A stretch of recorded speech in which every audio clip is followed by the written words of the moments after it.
acceder a ellos. Entonces, si la pueden seguir por ahí, recuerden, @la culpa no es de los carbos. Manuela, muchas gracias por estar aquí con nosotros. Buenos días, Ángela, ¿me escuchan bien? Ay, Sí, te escuchamos perfecto y estamos viendo ah, la presentación. perfecto. Entonces, muchísimas gracias por invitarme. De verdad me gusta mucho poder compartir esta información. La nutrición es un tema que me apasiona, a pesar de que no soy nutricionista, soy médica general y siempre he buscado como vincular esa área de nutrición con la salud de las personas. Entonces, bueno, muchísimas gracias a todos los que están conectados. De verdad es muy bonito ver tanta gente en Zoom. Tenemos casi 450, en Facebook como otros 50. Es la primera vez que voy a hablar frente a tantas personas. Entonces, me disculpan si a veces me pongo un poquito nerviosa, pero me alegra mucho ver 500 personas interesadas en cómo aprender a cuidar mejor a sus pacientes. Eso muestra muchísimo amor por lo que ustedes hacen. Entonces, muchas gracias y felicitaciones porque es una labor muy bonita que he aprendido a apreciar desde que soy parte del grupo de neurociencias. Y muchísimas gracias al grupo de neurociencias por brindarme este espacio y a todos los profesionales del grupo, porque yo creo que es un grupo donde cada persona que va a trabajar le pone de verdad el corazón a lo que está haciendo y se preocupa mucho no solo por el paciente, sino por sus cuidados. Entonces, bueno, ahora sí vamos a comenzar. Hoy voy a hablarles sobre el tema de nutrición en el paciente con demencia. Hay algunas recomendaciones que de pronto pueden aplicar a otras enfermedades. Sin embargo, al principio de la charla voy a hablar específicamente porque hay problemas nutricionales en el paciente con demencia, entonces puede que eso no se relacione con otras enfermedades crónicas o discapacitantes como el cáncer, la falla cardíaca, pero más adelante voy a dar algunas recomendaciones que sí pueden ser generales a todos. Entonces, ¿por qué es importante hablar de nutrición? La nutrición va más allá de un tema de peso. Digamos que cuando uno consulta con el médico, ¿qué se hace? Se toma la talla y el peso. Se calcula el índice de masa corporal, que es una relación entre el peso y la talla, es decir, que tan bien está el peso para mi talla y ya, y se le dice a la persona, no, usted está bien, está baja de peso, en sobrepeso o en obesidad, tiene que bajar 5 kilos, 10 kilos o subir 3 kilos. Pero la nutrición va más allá de un valor del índice de masa corporal, no es solamente el peso. La nutrición también tiene que ver con toda la ingesta de alimentos, la forma como preparamos los alimentos, que las cantidades de alimentos que estamos comiendo al día sean suficientes para mis necesidades específicas, que no esté sufriendo de enfermedades relacionadas con el déficit de algunos nutrientes, que mi sistema inmune esté sano, que mi piel esté sana, que yo sea una persona funcional y capaz de preparar mis propios alimentos, capaz de ingerir mis propios alimentos, de tomar decisiones, de planear lo que voy a comer. Entonces, a veces uno va al médico y la pregunta de los pacientes siempre es, ¿cómo estoy de peso? Y puede que de peso estés bien y que el índice de masa corporal esté bien, pero si por ejemplo te están dando gripas muy frecuentemente o te sale una herida en la piel que se demora meses en cicatrizar, posiblemente ahí haya un problema nutricional que vaya más allá del tema del peso. Entonces, por eso lo primero es llamar la atención a que si uno ve un paciente que está bien, lo ve en cama, pero uno lo ve bien y dice, no, pues es que de peso se ve como bien, debe estar bien nutrido, no necesariamente ese es el caso. Si el paciente, por ejemplo, tiene una úlcera que no le cicatriza a pesar de los cuidados, ¿será que es el déficit nutricional el que no deja cicatrizar esa úlcera? Entonces es una reflexión para que empecemos la charla de por qué es importante hablar de nutrición en todas las personas y en específico en el paciente que tiene demencia. Entonces vamos a hablar de malnutrición. La malnutrición es un problema muy frecuente en estos pacientes con demencia. Les voy a presentar los resultados de un estudio que nosotros hicimos en el grupo de neurociencias con los pacientes de las familias que tienen la variante genética de 280 o la variante paisa, de la que ya hemos hablado bastante, y encontramos que los pacientes con deterioro cognitivo leve o demencia moderada, del 54 al 72% tienen algún tipo de malnutrición. Es decir, la mitad, al menos la mitad de los pacientes están malnutridos. Y luego cuando hicimos este mismo estudio en los pacientes que ya se encuentran con demencia grave, es decir, que son completamente dependientes y la mayoría están en cama, de 23 pacientes que evaluamos el mes pasado, 23 pacientes tenían algún grado de malnutrición, 22 realmente estaban malnutridos. Y eso es muy preocupante porque yo sé que los cuidadores hacen las cosas muy bien, porque nosotros conocemos estos cuidadores y son cuidadores que entran a los talleres, que se preocupan, Pero entonces, ¿por qué están malnutridos estos pacientes a pesar de que tienen un cuidador juicioso, que les da comida, que los lleva a las citas? Ya lo vamos a ver más adelante. O sea, no es para decir que se están haciendo mal las cosas, sino a pesar de que hagamos bien las cosas, el paciente con demencia tiene tantos factores de riesgo que son difíciles de controlar, que por eso es muy importante saber por qué es importante conocer sobre nutrición. Entonces, empezamos porque la malnutrición es un problema frecuente que predispone a otros desenlaces negativos. Por ejemplo, un pobre estado nutricional favorece la pérdida de masa muscular y de por sí el paciente que se encuentra en cama o con limitación reducida pierde masa muscular de una forma muy acelerada. Entonces, esto es un problema. La nutrición lleva a pérdida de masa muscular.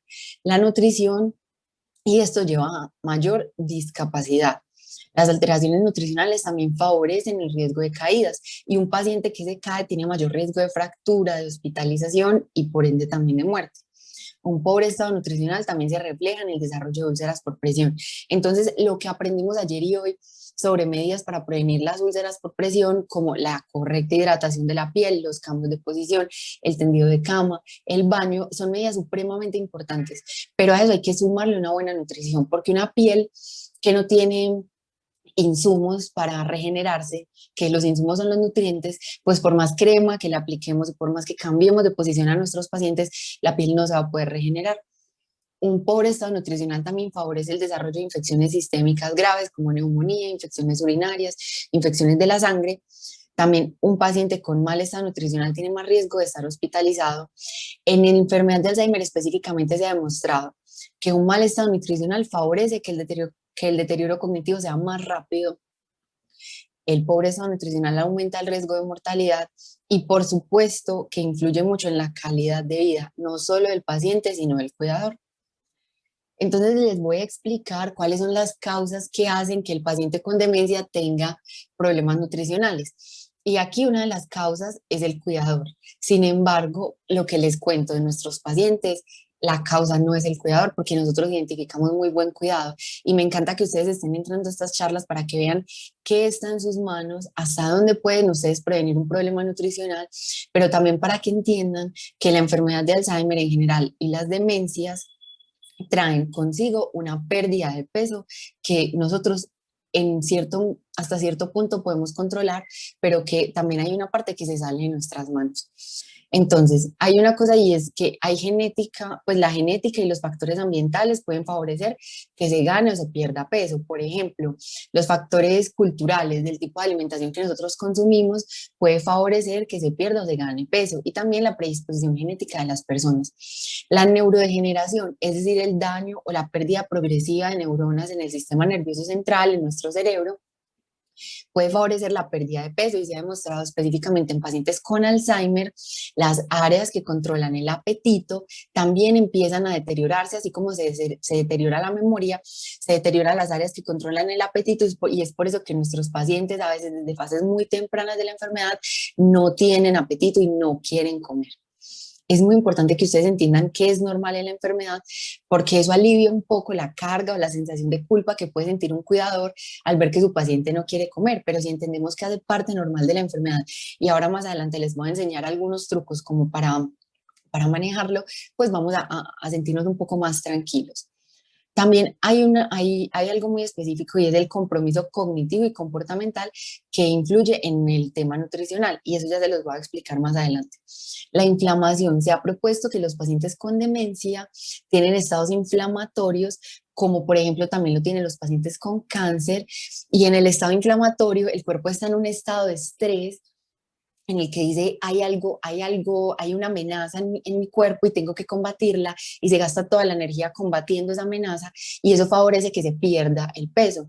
Y también el gasto energético, es decir, cuántas calorías o cuánto me estoy gastando yo en el día para poder desarrollar mis funciones. Y además que si ustedes han tenido pacientes con Alzheimer en fases, por ejemplo, moderadas de la enfermedad, que se la pasan caminando de un día, todo el día, de un lado para otro, de un lado para otro, pues eso puede llegar a aumentar el gasto energético del paciente y si aparte no tiene buen apetito y está comiendo poco, pues entonces va a terminar perdiendo peso. Entonces, si ven, la malnutrición en el paciente con enfermedad de Alzheimer y otras demencias tiene muchos factores que algunos podemos controlar, algunos no podemos controlar.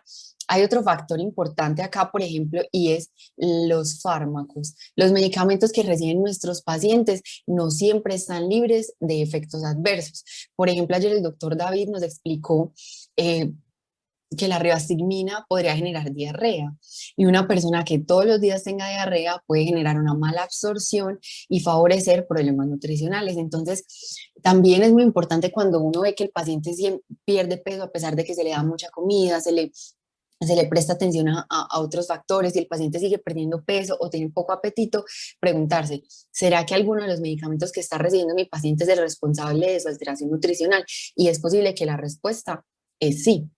Como ven, el cuidador también influencia mucho en el estado nutricional del paciente.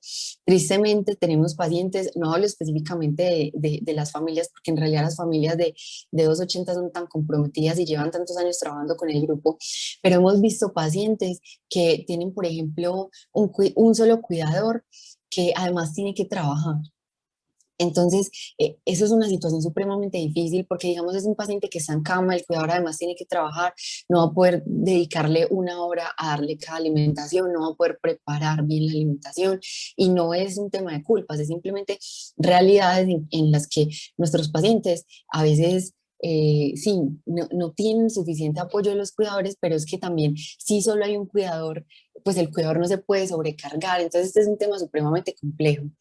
También el riesgo cardiovascular, por ejemplo, pacientes que sufren de diabetes, de hipertensión, de colesterol, de, ¿qué más? Obesidad, tienen un alterado estado nutricional y los síntomas motores de algunas demencias pueden favorecer el desarrollo de problemas nutricionales. Por ejemplo, en, digamos, un paciente con Corea de Huntington que tienen movimientos involuntarios, muchas veces de las extremidades, no se va a poder alimentar solo cuando los movimientos son tan exagerados. Entonces, si el paciente se va a llevar la cuchara a la boca y ahí mismo hace este movimiento y vuela la comida, entonces va a tener un problema nutricional a pesar de que el paciente aquí cognitivamente esté sano y pueda pensar y planear qué quiere comer, su problema motor no le va a permitir comer. O un paciente, supongamos un paciente con Parkinson que esté muy rígido, muy tieso y no sea capaz de realizar este movimiento de llevarse la comida a la boca, va a tener más riesgo de desarrollar más problemas nutricionales. Entonces, aquí específicamente les voy a mostrar por qué las alteraciones cognitivas de las demencias llevan a malnutrición. Algunas demencias se han desarrollado con problemas del olfato y problemas del gusto. Entonces, piensen cuando uno tiene una gripa, que uno no tiene un buen olfato, no tiene un buen gusto, la verdad a uno la comida no le apetece. Entonces, eso puede favorecer a que uno coma menos. Los problemas con problemas de atención pueden hacer también que la persona no coma bien. Uno sienta al paciente con su plato, pero si el paciente tiene un problema de atención que por todo se distrae, por todo se voltea, interrumpe la comida, se para, camina, no va a poder terminar de comer.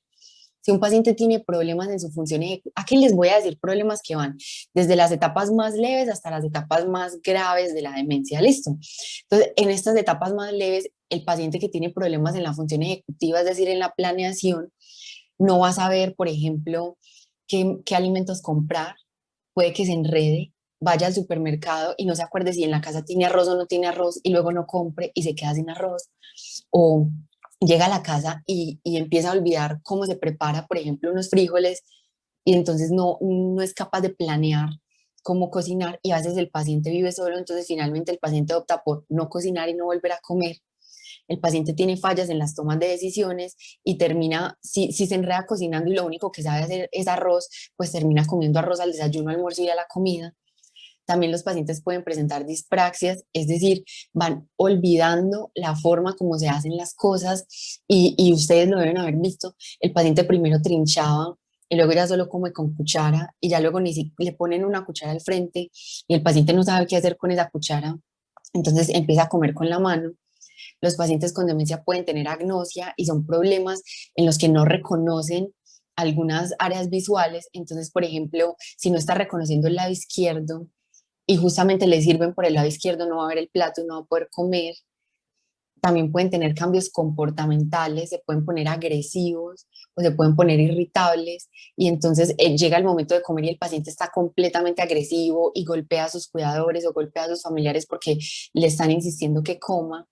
Y ya en una etapa mucho más avanzada, bueno, la disfagia comienza incluso desde etapas leves, pero digamos una disfagia ya grave que haga que el paciente no sea capaz de masticar ni de tragar los alimentos. Entonces, así ven que el cuidador puede hacer todo bien y yo sé que lo hacen muy bien y yo quiero resaltar eso, pero la demencia como tal favorece los problemas nutricionales. Entonces, ya que tenemos un problema tan grande, porque es que el deterioro cognitivo y los problemas motores y todo esto favorece problemas nutricionales en nuestros pacientes, ¿por dónde vamos a empezar? Lo primero es prevenir, definitivamente. Desde que estamos sanos, hay que prevenir problemas nutricionales. Es decir, siempre buscar tener la alimentación lo más sano posible. Pero ese no es el tema de esta charla, que eso lo podemos hablar después. Entonces, lo primero que vamos a hacer ya cuando tenemos un paciente con demencia y pensamos que tiene problemas nutricionales, lo primero es identificar el problema, hacer un diagnóstico y proponer un tratamiento. Entonces, ¿por qué es importante también hablar de nutrición y sobrecarga del cuidador? El paciente con Alzheimer y con otras demencias de forma progresiva va a perder su independencia. Es una realidad que es muy triste, pero es una realidad. El paciente al principio puede todavía cocinar solo y comer solo. Luego se le va a olvidar cómo cocinar y cómo comer. Va a necesitar un cuidador que le dé la comida. Y es posible que luego el paciente llegue a estar en cama y no sea capaz de masticar ni de tragar. Y finalmente algunos pacientes terminan con una sonda. A medida que pierde la independencia ese paciente, se va aumentando la carga del cuidador, porque al principio el cuidador puede que su papel fuera solamente decirle al paciente, coma que ya le serví. Luego le va a tener que partir la comida, luego le va a tener que hacer papillas, luego se le va a tener que dar y luego se va a tener que quedar una hora pasándole el alimento a ese paciente. Entonces, como ven, a medida que aumenta la enfermedad, también aumenta la carga del cuidador y los problemas nutricionales traen consecuencias físicas, psicológicas, pero también financieras. Hay un gran problema y es que nuestros pacientes con demencia no nos pueden manifestar a veces qué síntomas tienen. Y cuando están en etapas más avanzadas de la enfermedad, que han perdido el lenguaje, es el cuidador quien aprende a reconocer qué es lo que le está queriendo transmitir ese paciente. Ya los cuidadores son capaces de decirnos, es que el paciente tiene hambre, es que tiene frío, es que, sí, seguro está así porque le molesta esto, es que pasó tal cosa. Algo que nosotros los médicos ni nos podríamos dar cuenta porque no conocemos a ese paciente y ustedes aprenden a conocerlo. Pero entonces si ven, ustedes tienen ya mucho que cuidar porque el nutrición es un solo tema de todos los temas que han visto en este taller. Entonces, yo entiendo, uno de los principales problemas o uno de los principales comentarios que nos hacen los cuidadores es, pero ¿por qué pierde peso si yo le doy comida, yo le hago sus sopas, yo le doy papillas, yo hago licuados y mire, va para abajo, yo ya no sé qué más hacer? Entonces, el problema nutricional no solo afecta al paciente, afecta al cuidador emocionalmente, que siente que por más que haga, no ve mejoría en el estado nutricional del paciente. Y luego esto puede favorecer que el cuidador desarrolle un síndrome de cuidador quemado o cuidador cansado, y ya un cuidador que se cansa y que está quemado ya no va a tener la paciencia, ni el tiempo, ni las ganas de nutrir a su paciente. Entonces, sí ven que es como un círculo. Por eso yo aquí quiero que sea muy importante que quede claro que el problema nutricional solo hasta cierta parte lo puede controlar el cuidador, pero que la demencia como tal trae consigo problemas nutricionales que se escapan del papel del cuidador y tal vez, ojalá eso ayude a quitarle un poquito la carga a los pacientes que nos hablan tan preocupados de ver a su paciente perdiendo peso y están haciendo todo muy bien y aún así pierde peso. Entonces, ¿qué hacer para identificar que un paciente tiene problema nutricional? Nosotros utilizamos una escala que se llama Mini Nutritional Assessment o evaluación mini nutricional, que tiene muchas preguntas, debe ser aplicada por un médico o por un nutricionista.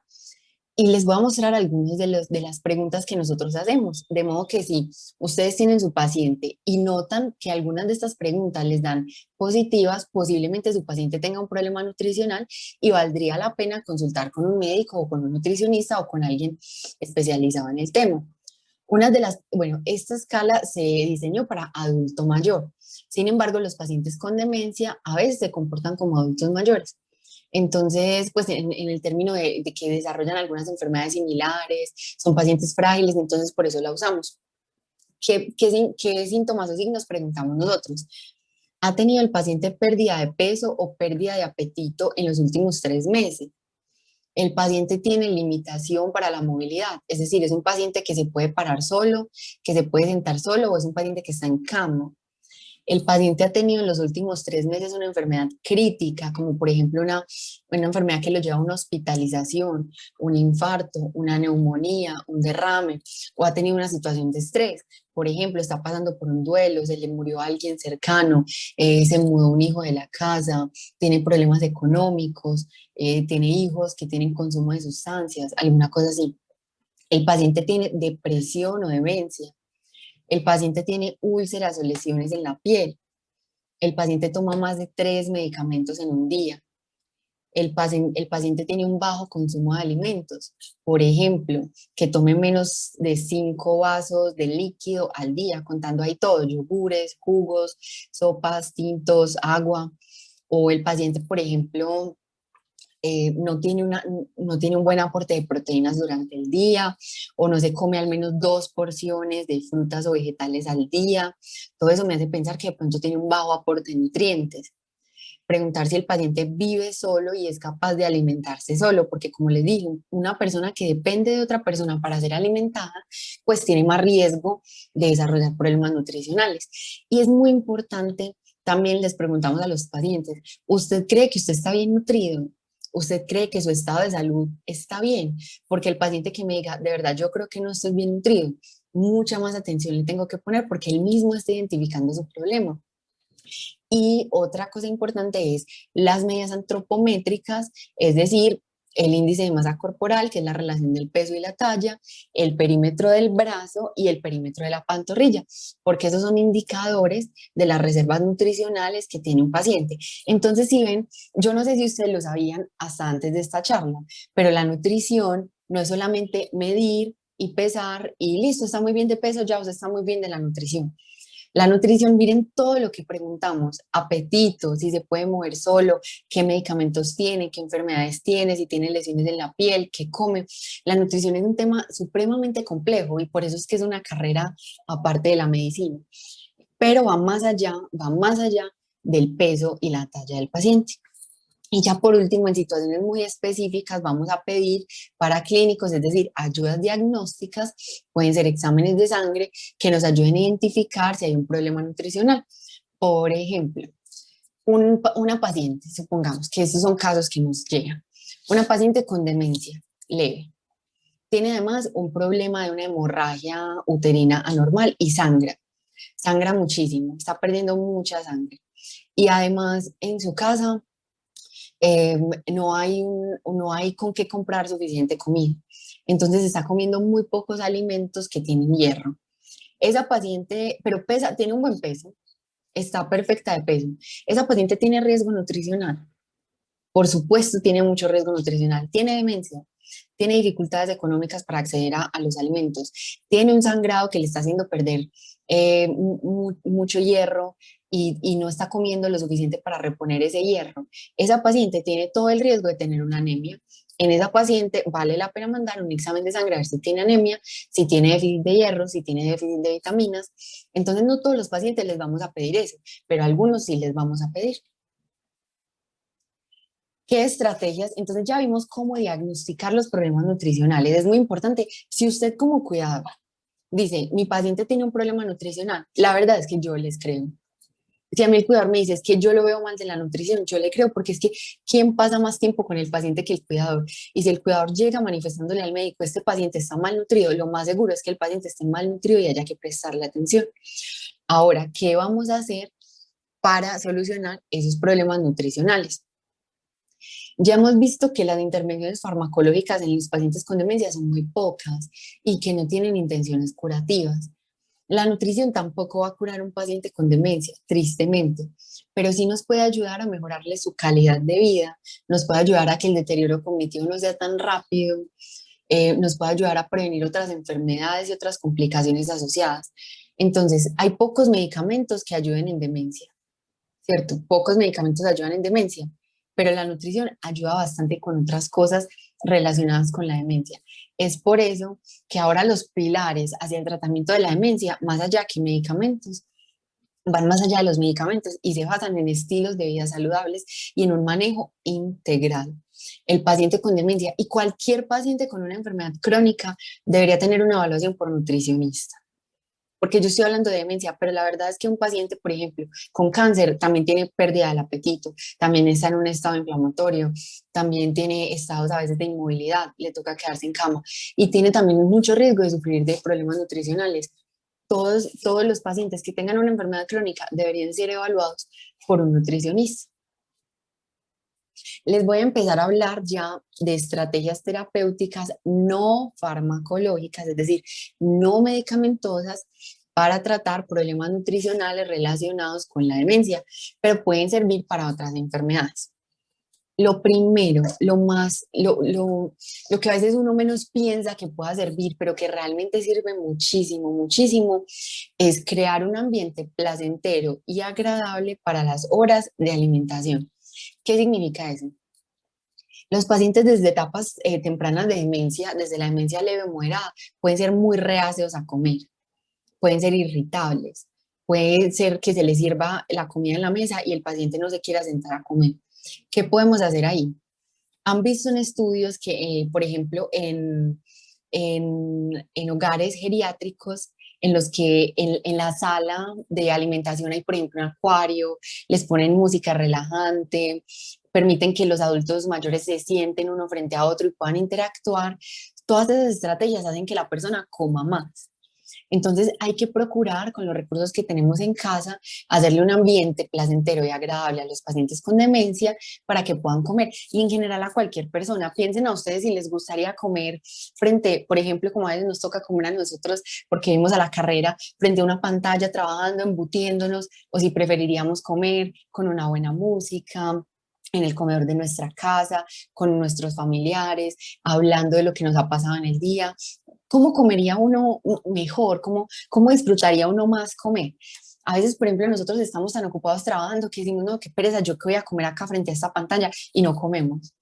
Pero si tuviéramos la oportunidad de salir un momento, despejarnos, comer con nuestros compañeros, posiblemente sí comeríamos. Entonces lo mismo pasa en el paciente con demencia. Si uno llega y le pone ahí un plato de comida que se lo deja ahí al frente y sale y se va, y el paciente encima tiene problemas atencionales, posiblemente el paciente no va a comer. Si por el contrario hay alguien en la casa, a veces a mí me ha pasado con los cuidadores que me dicen, a mí no me recibe, pero a mi hija sí, a mi hija de 6 años sí le recibe, entonces yo ya aprendí que yo siento al paciente con mi hija de 6 años y ella le habla y el paciente come. Una excelente estrategia.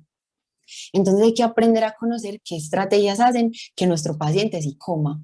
Ponerle una música que le guste, que lo motive, tenerle paciencia. Eh, adecuar ese espacio, yo creo que puede ayudar a resolver algunos problemas nutricionales en los pacientes que están muy reacios a comer. Si, por ejemplo, el paciente está en ese momento irritable porque algo lo irritó, supongamos, el paciente tiene demencia leve y la familia le está llevando la contraria por algo. Y el paciente se irritó y dijo, no, ya no como, ya no voy a comer. Esperamos a que se le pase la irritabilidad, le cambiamos el tema y luego intentamos nuevamente que coma. No se trata de ponerse a pelear para que el paciente coma, porque antes eso va a empeorar el problema, sino dejarlo que se tranquilice y luego volver a intentar. Entonces, una de las recomendaciones más grandes, modifiquemos el entorno, modifiquemos el ambiente, que haya una buena luz, no sé si decorar el comedor con cosas que le gusten al paciente, que lo motiven a comer, eso nos puede ayudar. Otro es dar los nutrientes necesarios de acuerdo a las necesidades de cada individuo. Les voy a dar como un tip súper fácil.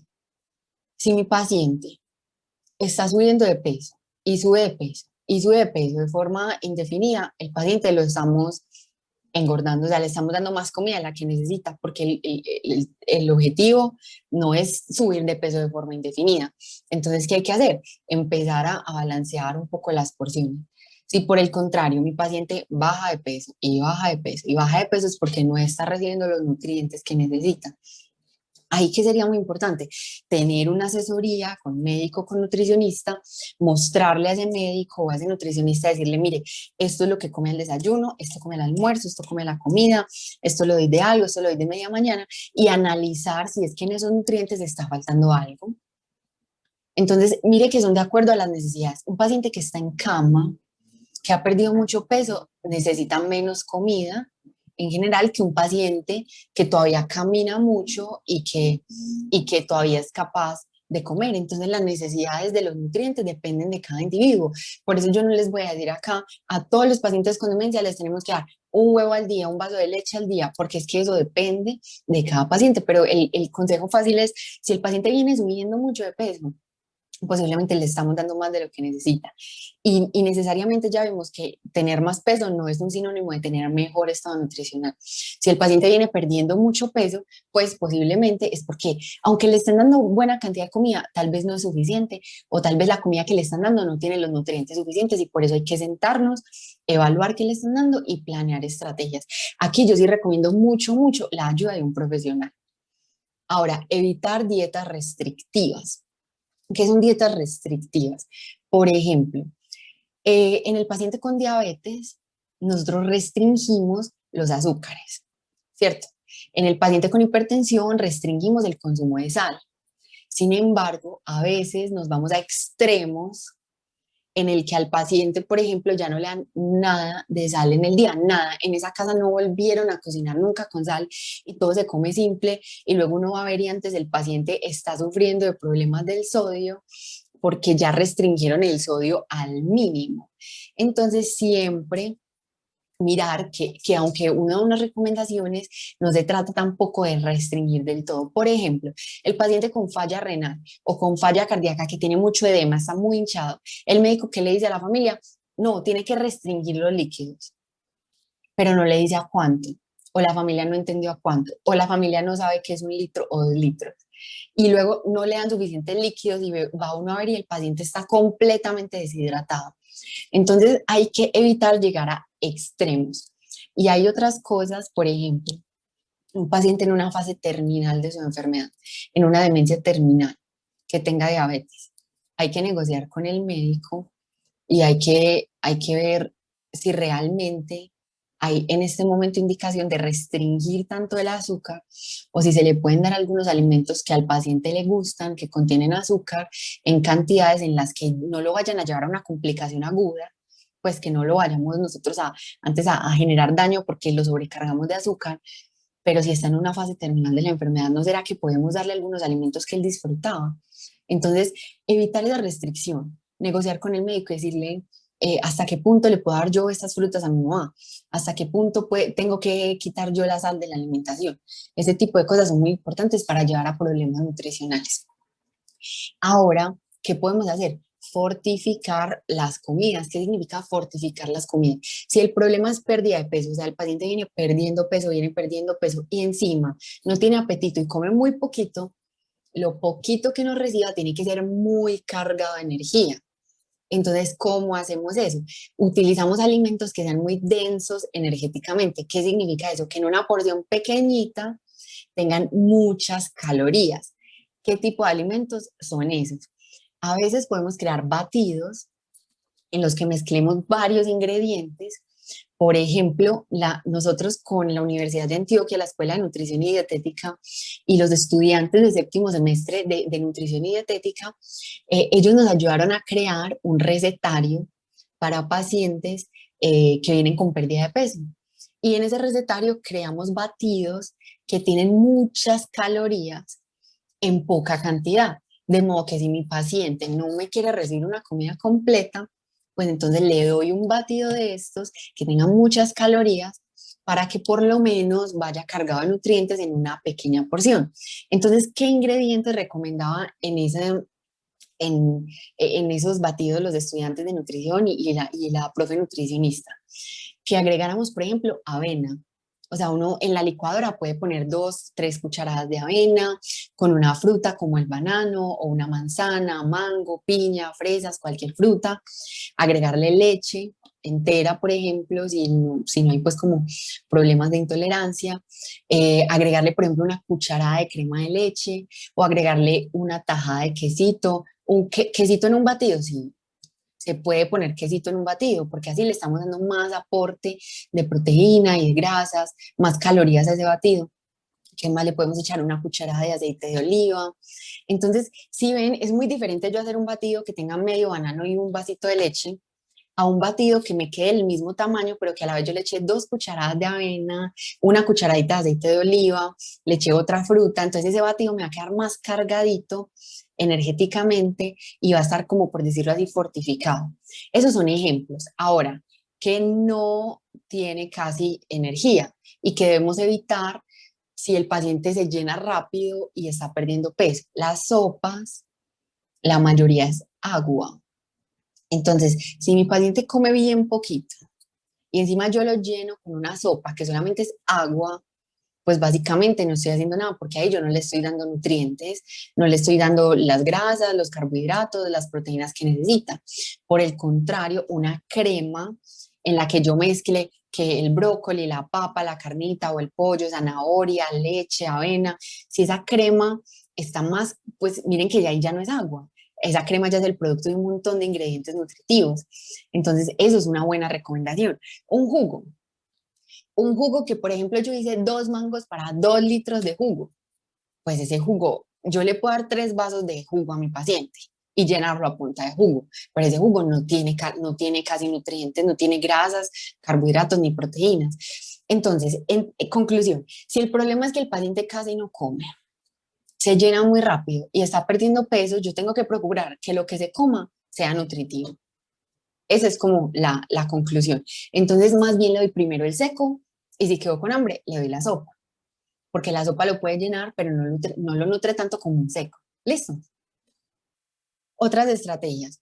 Hay que jugar con los sentidos, con la apariencia, con las texturas, colores y sabores. Seguramente muchos de ustedes también han sido cuidadores de niños y nuestros pacientes con demencia se parecen bastante a los niños en algunas cosas. Y la verdad es que cualquier persona, si uno le sirve una comida que se ve poco apetitosa, que se ve como muy maluca, como que huele raro, como que tiene unos colores como muy feos, ni una persona sana, ni una persona con demencia se la van a comer. Entonces hay que buscar jugar con esos sentidos, que la comida se vea rica. Una recomendación, jugar con los colores. Entonces, que se vea el naranja de las zanahorias, que se vea el verde del brócoli, que se vea el rojo del tomate, o sea, como para que sea, como que yo vea ese plato y yo diga, qué rico comerme esto que me acaban de servir. Jugar con la textura. Si, por ejemplo, yo ya noto que mi paciente tiene problemas para tragar, pues entonces tengo que empezar a pensar en preparaciones que no sean muy difíciles de masticar. Y como les conté, nuestros pacientes van perdiendo la habilidad de trinchar y de comer con cuchara y terminan comiendo con la mano. Entonces, ¿por qué le va a servir una sopa al paciente que ya no sabe coger una cuchara, pero que come con la mano? ¿Qué le puedo hacer? Le puedo hacer un sándwich, le puedo hacer una arepa con algo encima, le puedo hacer un wrap, como una tortilla rellena de algunas cosas, algo que mi paciente se pueda comer con la mano sin problema. Porque es que imagínense ustedes, que le pongan una cuchara al frente y uno no saber qué hacer con esa cuchara, pues uno que dice, pues mejor no como. Pero si más bien, si me ponen al frente un sándwich que me puedo llevar fácilmente a la boca, pues ese sí me lo como. Entonces, miren que son recomendaciones muy individuales a cada paciente, pero ustedes ya van viendo cuáles les sirven. Y algunas aplican para la etapa de demencia leve, otras demencia moderada, demencia grave. Lo importante es que ustedes piensen qué fue lo que me dijeron que pueda servir y miren si les sirve y si no les sirve, prueban con otra estrategia. Entonces, por eso decía acá, pensar en opciones que no requieran uso de cubiertos, porque los pacientes si ya no saben usar los cubiertos, pues van a dejar de comer porque les ponen eso ahí al frente.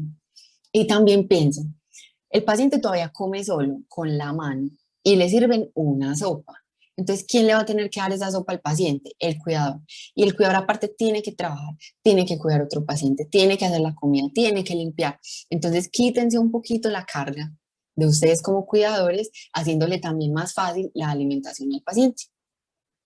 Hay que tener alternativas de snacks aparte de las comidas principales. Entonces, está recomendado comer 3 comidas principales al día. Una comida principal significa que tenga 3 alimentos diferentes. Es decir, un desayuno que tenga una arepa, una porción de queso y un huevito es una comida principal. Un desayuno que es unas tostadas con un tinto, eso no es una comida principal porque hay solamente un alimento. Entonces, tres comidas principales al día, pero a la vez tener snacks, es decir, mecaticos, pero que sean sanos para comer entre comidas y que me ayuden a nutrir a mi paciente. Entonces, ¿en qué puedo pensar? En lo que les decía, hagan batidos en los que mezclen frutas o hagan, por ejemplo, torticas en el horno con avena, con banano, con leche, tener, ¿qué más? Por ejemplo, frutas complementadas con yogur, con cereal, todo ese tipo de alimentos son snacks que yo le puedo dar al paciente cuando entre comidas o cuando dice, no, definitivamente no quiero comer comida de sal, se rehúsa a comer comida de sal, pero es capaz de comerse un plático de cereales con banano. Perfecto, le damos. Es mejor que coma eso a que no coma nada. Y una estrategia muy importante, por supuesto, es educar a los cuidadores, pero eso no se los tengo que decir, ustedes lo están haciendo muy bien en este momento, 500 personas educándose para ser mejores cuidadores, de verdad que me parece maravilloso. Pero en parte de la educación lo que yo sí les quiero decir es eh, entender lo que ya les he dicho muchas veces, no es culpa de los cuidadores. O sea, no todo es por el cuidado, también hay cosas de la enfermedad que nosotros no podemos controlar, pero que si ya las conocemos, se nos va a hacer más fácil poderle ayudar a nuestro paciente. Otras estrategias, vamos a ayudarle al paciente con lo que lo necesite, incentivarlo a que coma, pero no le vamos a hacer todo. ¿Qué significa eso? Mi paciente está olvidando cómo trinchar. Entonces, ¿yo qué voy a hacer inmediatamente? Ya le quito los cubiertos de por vida y le empiezo a dar yo la comida y se la meto en la boca.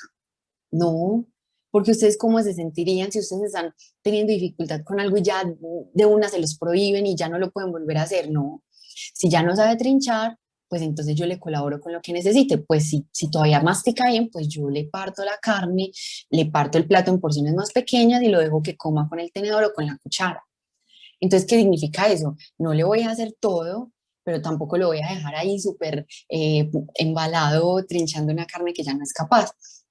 Y lo voy a motivar siempre a que coma desde el diálogo, desde el amor. Mira que es importante que comas, mira que no has comido nada, vamos a sentarnos a comer. Y lo voy llevando lentamente. Porque a veces pasa por ejemplo, uno no tiene tiempo y le dice, bueno, listo, mire, coma, y le pone ahí el plato y a veces ni siquiera se está dando cuenta uno que es que el paciente ya no es capaz de trinchar. Entonces hay que conocer muy bien a mi paciente, ayudarle en lo que yo pueda, pero tampoco hacerle todo, dejarlo. Si ya el paciente lo único que hace es comer con la mano, pues que coma con la mano. No hay ningún problema. Ay, es que eso se ve muy feo, es que qué pena que ir a la gente, que tan salvaje como come con la mano. Eso es lo de menos, eso es lo que menos nos tiene que importar.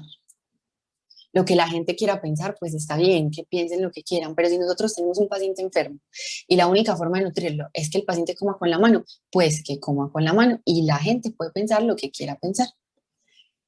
Que muy importante, no se recomienda el uso de medicamentos orexígenos o estimulantes del apetito. Esa pregunta nos la hacen mucho. Doctor, doctora, ¿qué le puedo dar a mi paciente para que coma? ¿Hay algún medicamento que usted le pueda mandar para que coma? Es que mire, él no come. No, no hay. Sí hay, bueno, sí hay medicamentos que estimulan el apetito, sí hay, pero se usan en otras enfermedades como en la anorexia, en la que la persona de verdad no tiene nada de apetito, pero no tienen evidencia, no están recomendados en el paciente con demencia. Entonces, eviten perder la platica comprando estimulantes del apetito porque no sirven. ¿Qué sirve? Todo lo otro que yo les he mostrado, que no es farmacológico, que no son medicamentos, pero que pueden ayudar a abrirle el apetito a la persona. ¿Saben una cosa que abre mucho el apetito? El ejercicio. Entonces, si uno sale a caminar con el paciente, si le ayuda a hacer ejercicio, el ejercicio abre mucho el apetito. Entonces, después de terminar de hacer ejercicio, es un excelente momento para incentivar al paciente a comer. ¿Qué he visto yo? Hay unos medicamentos que son derivados de los cannabinoides o de la marihuana que abren el apetito. Sí, existen y están aprobados en Estados Unidos. Aquí no los venden. Entonces no se vayan a poner a comprar que goticas de marihuana o estas hojitas de marihuana que me dieron que servía para el apetito, porque en realidad no es la marihuana la que abre el apetito, son unos compuestos específicos separados en el laboratorio, hechos medicamentos, los que ya han estudiado que sirven. En Colombia no los hay, entonces, ¿qué podemos hacer? Utilizar las otras medidas y no ponernos a inventar con otras cosas que de pronto pueden terminar haciéndole daño a los pacientes. También no se recomienda el uso de suplementos específicos para mejorar el estado cognitivo. ¿Qué significa eso? Ni el omega 3 ni la vitamina B12, ni la vitamina E, ni nada mejora la función cognitiva de las personas que ya tienen demencia y tienen buenos niveles de esas vitaminas. Ahí quiero dejar muy claro. Si el paciente tiene una buena nutrición y tiene buenos niveles de esas vitaminas, por más vitaminas que usted le dé eso no le va a mejorar su estado cognitivo. Sin embargo, si el paciente tiene una deficiencia de vitamina B12, por supuesto que mejorar la deficiencia de vitamina B12 le va a mejorar el estado cognitivo. Entonces, ¿cuál es la recomendación? Nosotros siempre que vamos a hacer un diagnóstico de demencia, primero le mandamos estos exámenes de sangre al paciente. Si lo encontramos bajito, lo suplementamos. Si lo encontramos normal, no hay necesidad de ponerse ampollas de B12, no hay necesidad de estar comprando multivitamínicos, siempre y cuando la nutrición sea balanceada. Si por alguna razón mi paciente come muy poco, ya no recibe nada, posiblemente en ese paciente sí vamos a tener que usar suplementos vitamínicos, porque es que ya no lo está recibiendo en la nutrición. Pero si yo a mi paciente le estoy dando 2 a 3 porciones de frutas y vegetales al día, si le estoy dando hojas verdes, si le estoy dando pues gran variedad de vegetales, en colores de vegetales, tal vez ese paciente no necesita multivitamínicos. ¿Cuánto vale un tarrito de multivitamínico? Y con esa plata más bien vayan a una tienda, a la tienda del barrio o a un fruver y cómprense todas las frutas, verduras, vegetales que se les aproveche con esa plática de un tarrito de vitaminas. Ya si el paciente de verdad tiene un problema nutricional que hay que suplementarle, ahí sí lo usamos. ¿Listo? A ver, ¿qué me falta acá? No. Bueno, ahora les quería mostrar esto. Los suplementos específicos, suplementos energéticos, hipercalóricos, como por ejemplo el Ensure, que es como el más conocido, no sirven para mejorar el estado cognitivo. ¿Qué significa eso? Si mi paciente ya empezó con una pérdida de memoria, por más Ensure que yo le dé todos los días, eso no le va a mejorar su memoria, pero sí puede mejorar estos suplementos energéticos, sí le pueden mejorar su índice de masa corporal, sí los pueden ayudar a que suban de peso. Tiene relación, se ha demostrado que sirven para que cicatricen mejor las lesiones en la piel, para prevenir infecciones, pero ya les dije, no mejora el estado cognitivo, no mejora la funcionalidad ni la mortalidad. Entonces, por eso es muy importante que cada intervención que uno hace sepa para qué la está haciendo. Entonces, ya ustedes aprendieron, voy a cambiar de posición al paciente para que, para que no le dé úlceras. Voy a atender bien la cama para que no le salgan zonas de presión. Le voy a hacer terapia respiratoria para que no le dé tan fácil infecciones. Le voy a picar la comida para que no se ahogue. Ahora, si le quieren dar un suplemento, como el Ensure, por ejemplo, ya sabemos que le sirve de pronto para mejorar su estado nutricional, subirle el peso, disminuir las infecciones, pero no puedo esperar que eso haga que le mejore su parte cognitiva. Ya casi voy a terminar. Algo muy importante es el estado nutricional no solamente se afecta por la demencia, también hay otras enfermedades que pueden hacer que se altere el estado nutricional, como problemas de la masticación, problemas de la deglución, o sea, de tragar, tener la boca seca, estar en cama, tener enfermedades psiquiátricas, tener una enfermedad aguda, el efecto secundario de la medicación o problemas sociales o económicos. Y pues cada uno de esos problemas tiene su tratamiento. Entonces, si yo veo que yo estoy haciendo todo bien, que yo lo estoy alimentando bien, pero que aún así tiene problemas nutricionales, debe ser el médico o el nutricionista quien diga, ¿será que el problema nutricional es porque tiene una depresión y no come? ¿Será que el problema nutricional es porque tiene un dolor de muela y no puede masticar y entonces por eso ya no come? Hay que buscar otras causas. Y lo otro, esta es la última y es muy importante, hay que individualizar la decisión de alimentación parenteral, es decir, por la vena o por una sonda. Yo, esto puede ser una charla aparte, pero quiero dejar un mensaje y es que la demencia progresa hasta un punto en el que la persona no pueda masticar ni tragar y a veces el cuidador se tiene que quedar más de una hora dándole la comida al paciente con muchísimos cuidados, manejando las posiciones, manejando las texturas para que no se ahogue. Y a veces pensamos que la mejor solución es poner una sonda de gastrostomía, Es decir, poner una sonda que llegue directamente al estómago y pasar por ahí la alimentación. Y la verdad es que los cuidadores tienen más expectativas frente a una sonda que los verdaderos beneficios de una sonda. Por eso es muy importante aclarar con el cuidador cuál es el objetivo mío cuando yo decido ponerle una sonda a un paciente. Mi objetivo es que viva más tiempo o que tenga mejor calidad de vida. La verdad es que la sonda no hace que un paciente viva más tiempo ni tenga mejor calidad de vida y hay estudios que lo demuestran. De pronto, ¿en qué puede ayudar una sonda? Que si es un cuidador que no tiene tiempo, por ejemplo, de dar la alimentación en una hora, posiblemente en la sonda sea más fácil pasar la alimentación. Es un paciente que vemos que con cada comida se ahoga, con cada comida se ahoga, o sea, darle la comida es un motivo de sufrimiento y dolor para el paciente, posiblemente se beneficie de una sonda. O sea, hay indicaciones muy específicas y se debe hablar con el médico, con el cirujano, muy bien antes de poner la sonda, porque a veces el cuidador cree que poniéndole la sonda ahora sí va a subir de peso y la verdad es que tampoco. Entonces, la sonda no es la mejor opción, es una buena opción en algunos casos muy específicos. Nosotros tenemos pacientes con sondas y está muy bien, pero los beneficios no son tampoco que ya el paciente con sonda va a estar perfecto por siempre, no. Entonces hay que ser muy realistas. Y además pensar que un procedimiento quirúrgico tiene riesgos. Pues insertar una sonda no es algo tampoco muy fácil, el paciente ya está en una enfermedad más avanzada, entonces la anestesia puede ser más riesgosa, entonces ser muy realista. Pero la guía de demencia que nos dice, la elección recomendada sigue siendo por encima de la sonda, la alimentación manual. Entonces, bueno, ya para terminar, le quiero dar las gracias a todo el equipo médico y al equipo de enfermería, al equipo de psicólogos en general, a todo el grupo de neurociencias de Antioquia, pero pues como soy médica, le voy a dar el reconocimiento a todos mis compañeros del equipo médico que han trabajado súper duro en desarrollar estrategias que mejoren la nutrición de nuestros pacientes. Algunos de estos médicos ya no estaban porque eran rurales del grupo y siguieron su formación como especialistas, pero ellos nos siguen apoyando a los cuidadores, a los pacientes, porque nosotros en el grupo formamos una relación muy estrecha con nuestros pacientes. A la doctora Lucía Madrigal, que hace muchos años trabaja con el grupo y ha impulsado el desarrollo del plan social que nos permite ayudar a familias del grupo que tienen necesidades. Y este es el grupo, pues el equipo médico actual. Tres rurales, Sofía, María y Clara, bueno, que Clara terminó hace poquito, nuevamente la doctora Lucía Madrigal y David Aguillón, que es nuestro jefe del equipo médico. Entonces, muchísimas gracias por hacer esto posible y en especial un agradecimiento muy grande a la doctora Gloria Cecilia de Osa.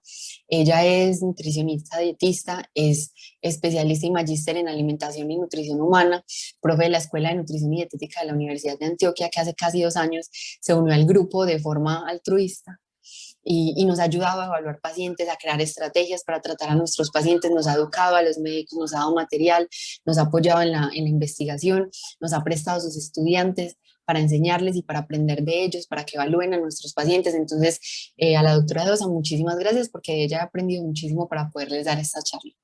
Y gracias a ustedes por escuchar. Me disculpan si me pasó un poquito de tiempo. Muchas gracias a ti, doctora Manuela. No te preocupes porque igual yo creo que con este tema fue un excelente tema para cerrar con broche de oro en la jornada, este primer taller para cuidadores 2021. Y hay muchas preguntas, la verdad. Quiero pues como resumir algunas. Hay unas muy repetitivas acerca de si nos puedes dar algunas recomendaciones o tips para mejorar la masticación en estos pacientes. Bueno, entonces la disfagia se va dando de forma progresiva. Entonces, al principio la disfagia puede ser preoral, es decir, no es un problema oral como tal en la boca, sino que el paciente se rehúsa, por ejemplo, a recibir el alimento, se le da la cuchara y no permite, cierra la boca, la bloquea. Entonces, ahí uno tiene que hablar con el paciente, si todavía entiende, explicarle y de pronto cambiar el tamaño de la cuchara para que la pueda recibir. También empezará al principio cambios en la textura de la alimentación, entonces empezar desde darle la misma comida que el resto de las personas en la casa, pero en trozos más pequeños, ¿cierto? Cortados, más finos, más pequeños, medicamentos más blanditos de masticar, más fáciles de masticar, porciones más pequeñas. Ya luego el paciente no va a poder masticar muy bien, entonces voy a tener que darle todo un poco más licuado o en forma de cremita o de papilla. y ya luego tal vez va a tener más problemas tragando, entonces tengo que identificar una posición, no le puedo dar al paciente la comida si está así acostado porque se va a ahogar, tengo que identificar una posición en la que yo le pueda dar porciones pequeñitas, esperar a que realmente trague lo que tiene en la boca para poderle dar la otra cuchara, porque ¿qué pasa? Si el paciente tiene un montón de comida acumulada en la boca y yo le embuto otra cuchara, pues más fácil se va a ahogar. Entonces, por eso yo les digo, a veces alimentar a estos pacientes dura más de una hora, pero es lo que, pues es lo que hay que hacer porque si no realmente se desnutriría. Si, por ejemplo, el paciente tiene restos alimentarios alimentarios en la boca, entonces envolverse los dedos en una gasita y con cuidado retirar esos restos que quedan en los cachetes, debajo de la lengua, en las encías, para que luego no se vaya a ahogar con esto. Entonces hay que ir haciendo cambios de acuerdo a la fase de la demencia para garantizar que sí se le puede dar la comida a los pacientes. Otra pregunta que también fue muy repetitiva y es qué hacer en caso contrario, es decir, qué alimentos darle a un paciente que por el contrario quiere comer muchas veces porque pues no recuerda que ya acabó de comer y quiere repetir y repetir. Ese problema es muy frecuente en fases tempranas de la enfermedad, que el paciente tiene la pérdida de memoria y no se acuerda. Entonces, ¿qué podemos hacer? Fraccionar la alimentación. Entonces, si al desayuno yo le daba, por ejemplo, una arepa entera con una tajada grande de queso y un huevo, pues entonces le doy primero la arepa con el queso. Y cuando a la media hora diga que es que no le han dado comida, pues ahí sí le complemento con el huevo y una tostadita, o con el huevo y el chocolate. O sea, le fracciono la comida para que no le tenga que dar dos desayunos grandes o dos almuerzos grandes, sino que la fracciono. Otra cosa, le mantengo como snacks sanos en la casa. Por ejemplo, le mantengo frutas. Entonces, ¿qué le va a dar hambre? Pues entonces que se coma más bien una frutica, una porción pequeña, porque si luego le da otra vez hambre, pues le acabo de dar el resto de la porción de la fruta, o le doy líquidos, un vasito de yogur, un vasito de leche, un vasito de avena. Pues como yo sé que ese paciente va a estar repitiendo comida porque no se acuerda, entonces le doy porciones más pequeñas. Y como hay pacientes que van a la nevera y se comen todo lo que encuentran, y también van a la alacena y se comen todo el pan de una y todo, entonces hay que tratar de no tener todos esos alimentos a muy fácil disposición para que el paciente no se los coma todos de una, evitar comprar como ese tipo de alimentos.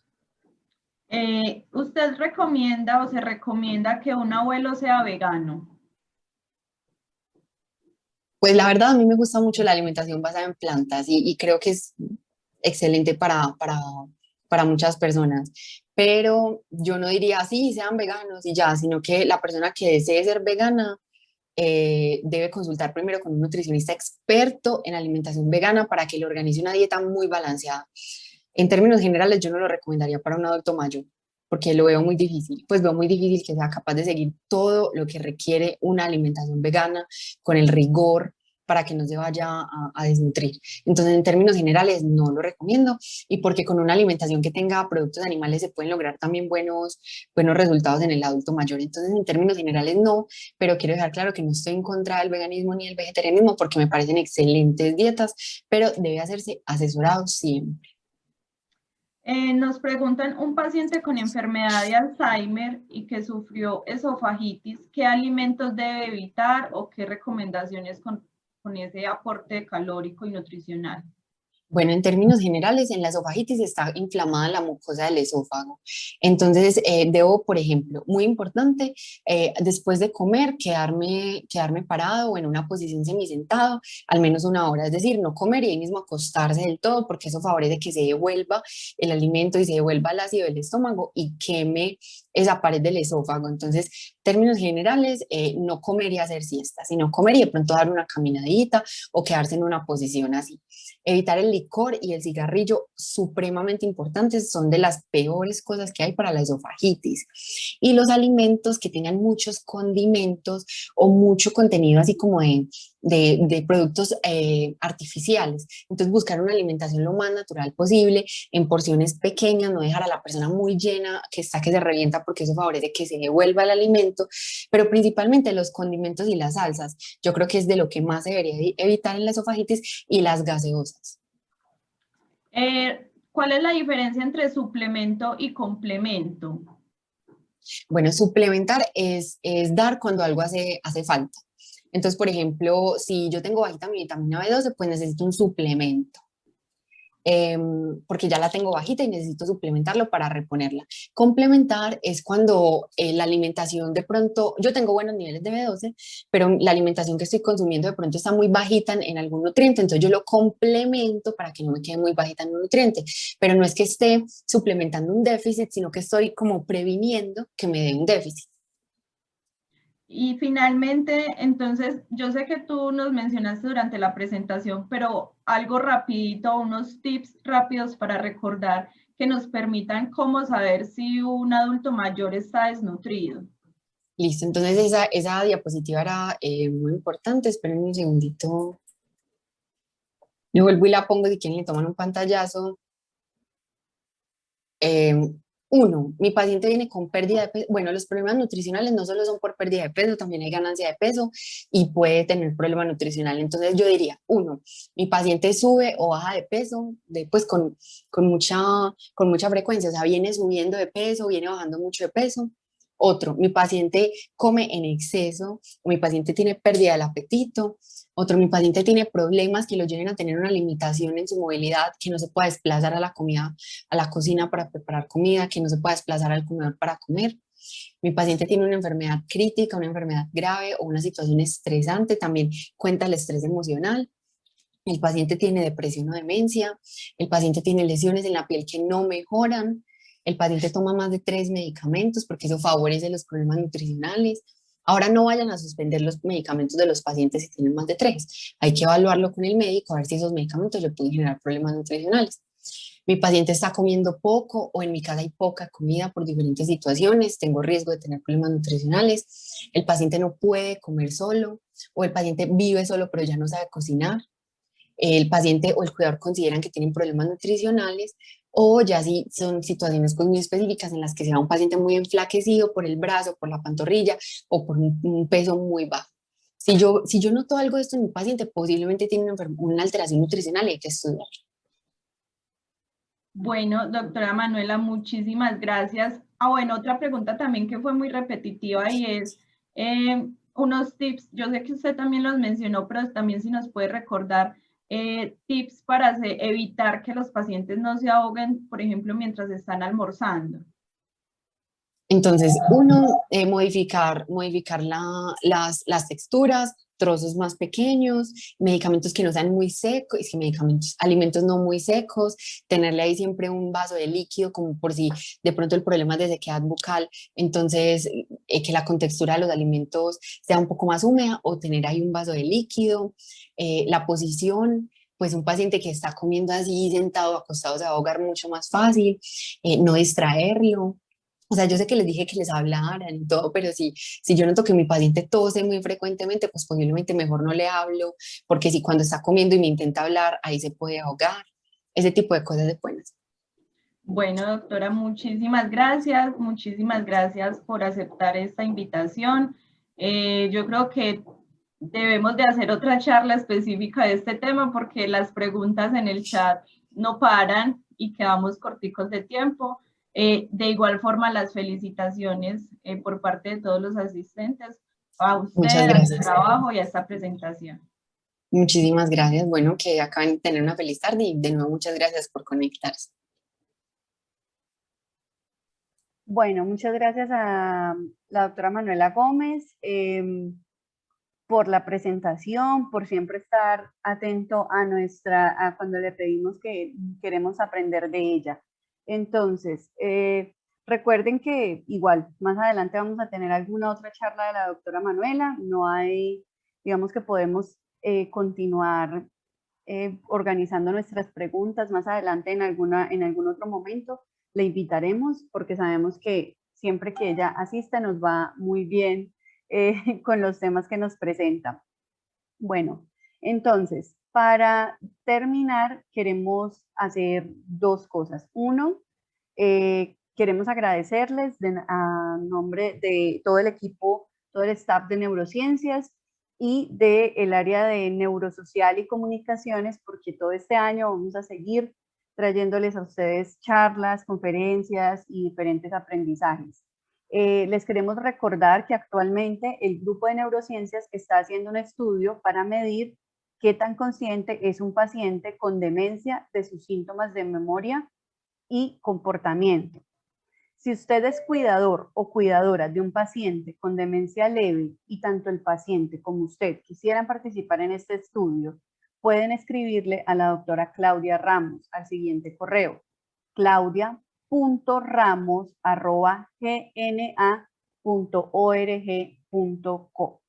Recuerden, un estudio para medir qué tan consciente es un paciente con demencia de sus síntomas de memoria y comportamiento. Esto por un lado, estamos cerrando, y además queríamos recordarles que el día 6, 7 y 8 de abril vamos a tener el simposio de Parkinson en colaboración con Funda Alianza. Todas las personas que nos llenaron el enlace de inscripción les va a llegar toda esta información, ¿listo? Entonces, para que estén súper enterados. Ángela, Dime. me disculpas un momentito, se me olvidó decirles que en la página de Cuidarme Cuidarte, en las grabaciones del evento del año pasado, hay una charla de nutrición también. Por si quieren complementar el tema, ahí la pueden buscar, Cuidarme Cuidarte, en vivo y grabaciones, ahí está la charla de nutrición, participó la doctora de OSA. Sí, que ella hoy no nos puede acompañar, pero ella ya dio una charla anterior con Clara, la médica rural del grupo, y otro estudiante también de nutrición, entonces para que complementen ahí. Y sabes también que me hizo pensar en eso, Manuela, que alguien nos pregunta acerca de los batidos. Y en esa charla que está referenciando Manuela Gómez, están los batidos y qué ingredientes se pueden hacer y hablan sobre ellos. ¿Listo? Entonces Sí. recuerden cuidarmecuidarte.org, ahí pueden encontrarlos. Para cerrar, antes de poder despedirnos y de decirles que esto es solamente por una semana, porque en la segunda semana de abril 6, 7 y 8 vamos a volver con el simposio de Parkinson. Les quiero leer unas palabras que escribió Lucía Madrigal.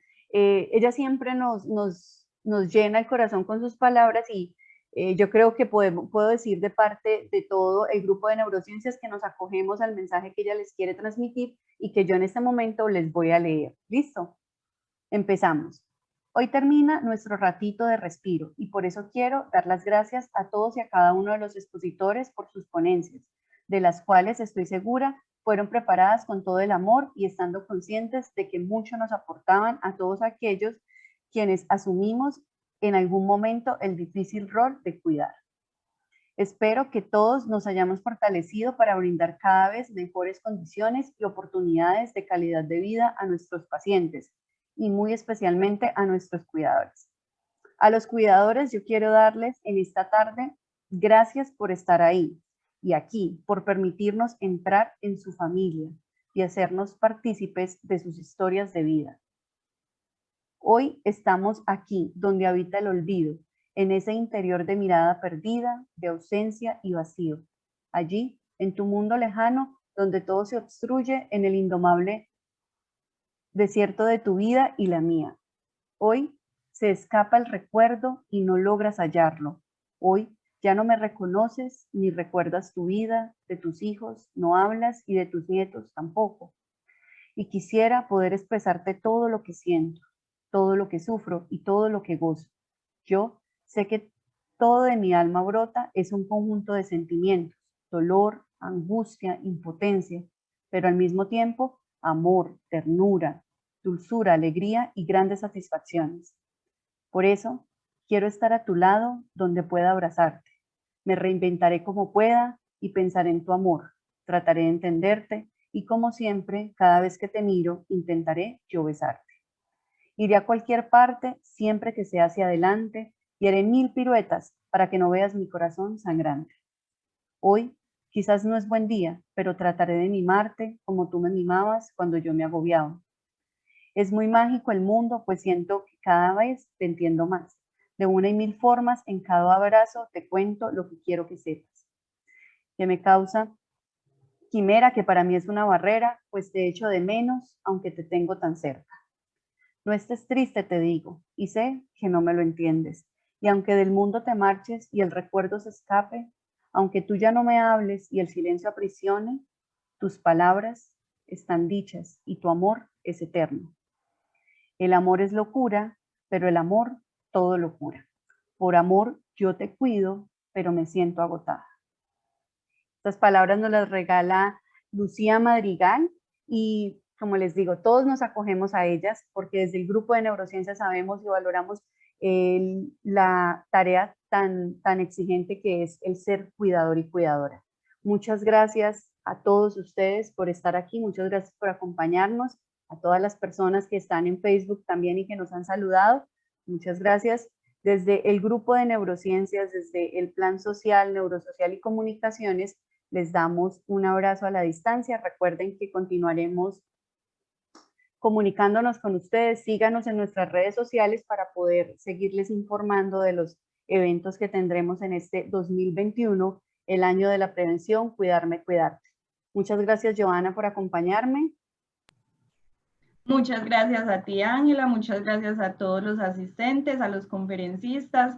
Yo creo que es muy importante esa retribución por parte de todos los cuidadores y de todas las personas que siempre nos animan. En el último evento que tuvimos el año pasado en el simposio estuvimos casi 300 personas, ya hoy somos más de 500 personas, entonces esa participación de todos ustedes nos anima cada vez más a seguir creando estos espacios académicos que son para ustedes y esperamos que los disfruten mucho. Muchas gracias a ti, Ángela, muchas gracias, doctora Lucía, por siempre promover estos espacios.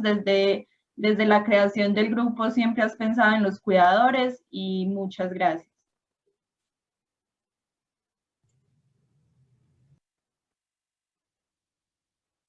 Y los que estemos por ahí del grupo de neurociencias, les invito a que prendamos la camarita, que nos despidamos todos juntos, que cerremos esta jornada tan bonita que desde hace mucho tiempo Lucía Madrigal viene haciendo presencial en lo rural, en lo urbano, en Medellín, en las veredas, y que ahorita nos hemos reinventado y estamos acompañándola con lo poquito que sabemos para que sigamos llegando a los cuidadores. Muchas gracias, doctora Lucía Madrigal, muchas gracias a todos los que estamos aquí, que tengan un excelente fin de semana. Hasta luego. Muchas gracias. Chao, gracias a ustedes. Hasta luego a todos. Hasta luego, gracias.